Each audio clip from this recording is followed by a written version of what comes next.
हरिओम। मैं रेणु कुमारी, हिंदी की आचार्य, सरस्वती विद्या मंदिर सीनीडी से।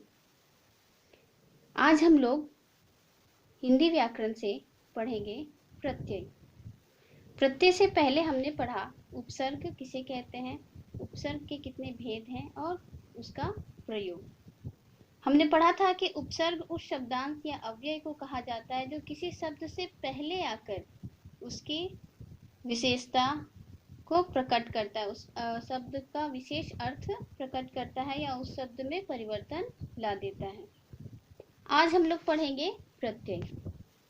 प्रत्यय शब्द का अर्थ, प्रत्यय शब्द दो शब्दों के योग से बना है, प्रति और अय। प्रति का अर्थ होता है साथ में पर बाद में, जबकि अय का अर्थ है चलने वाला। अतः प्रत्यय का अर्थ हुआ शब्दों के साथ पर बाद में चलने वाला या लगने वाला।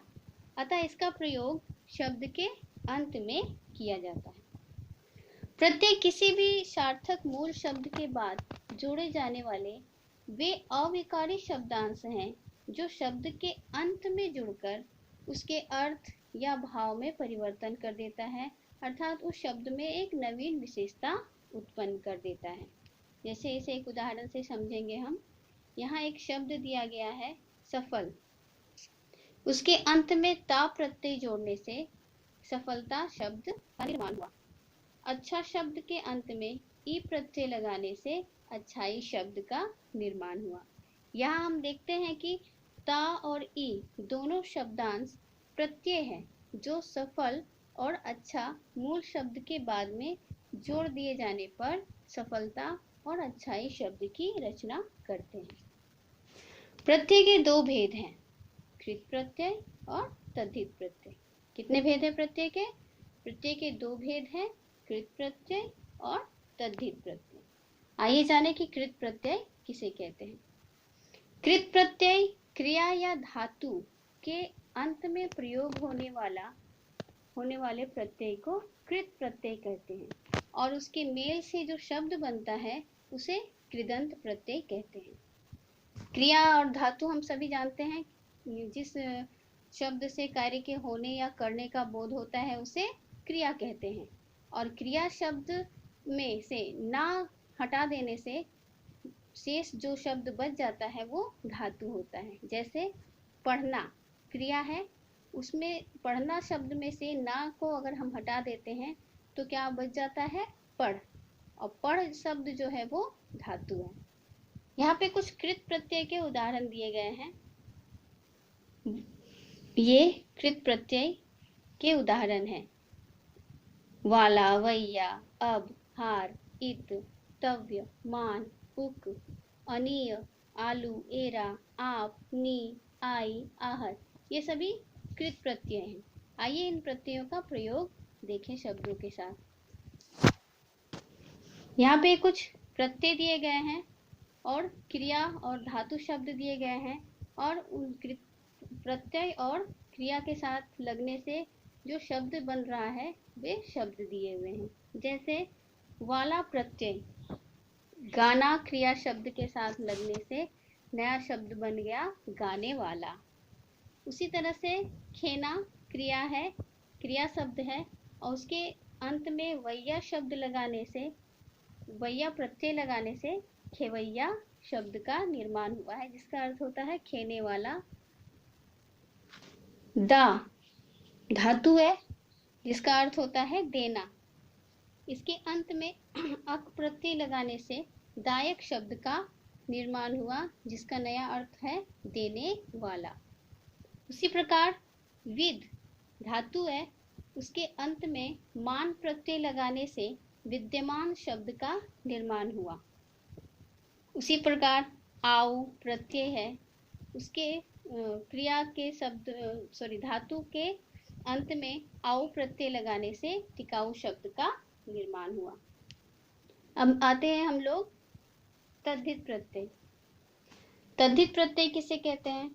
धातुओं को छोड़कर अन्य शब्दों में लगने वाले प्रत्यय को तद्धित प्रत्यय कहते हैं, और इनसे बने शब्द तद्धितांत प्रत्यय कहे जाते हैं। संज्ञा या सर्वनाम और विशेषण के अंत में लगने वाले प्रत्यय को तद्धित प्रत्यय कहते हैं। इसे एक उदाहरण के द्वारा समझेंगे।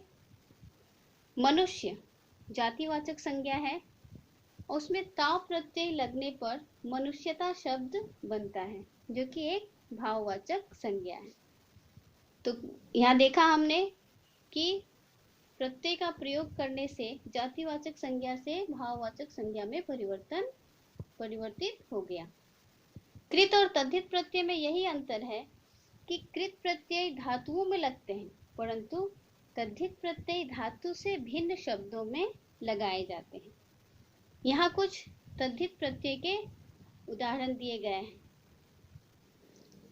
त्व, य, इमा, आयन, अव, ये सभी तद्धित प्रत्यय हैं। आइए इन प्रत्ययों का प्रयोग देखें। ता प्रत्यय को मित्र शब्द के साथ मित्र संज्ञा शब्द के अंत में लगाने पर मित्रता शब्द का निर्माण हुआ। यहाँ मित्र जातिवाचक संज्ञा है, जब इसमें ता प्रत्यय लगा देते हैं तो ये मित्रता शब्द में परिवर्तित हो जाता है, जो कि एक भाववाचक संज्ञा शब्द है। उसी प्रकार प्रभु जातिवाचक संज्ञा है, उसमें त्व प्रत्यय लगाने से प्रभुत्व शब्द बना, जो कि भाववाचक संज्ञा है। उसी प्रकार हम देखेंगे आगे, ये चतुर विशेषण शब्द है, उसमें आई प्रत्यय लगाने से चतुराई शब्द का निर्माण हो गया। चांद संज्ञा है, उसमें नी प्रत्यय लगाने से चांदनी शब्द बना, जो कि विशेषण है। लेख शब्द में वट प्रत्यय लगाने से लिखावट शब्द का निर्माण हुआ। बूढ़ा जातिवाचक संज्ञा है, उसमें प प्रत्यय लगाने से बुढ़ापा शब्द का निर्माण हुआ, जो कि भाववाचक संज्ञा है। तो इस प्रकार हमने देखा कि किसी भी सार्थक मूल शब्द के अंत में प्रत्यय जोड़ने पर उस मूल शब्द के अर्थ और भाव में परिवर्तन आ जाता है।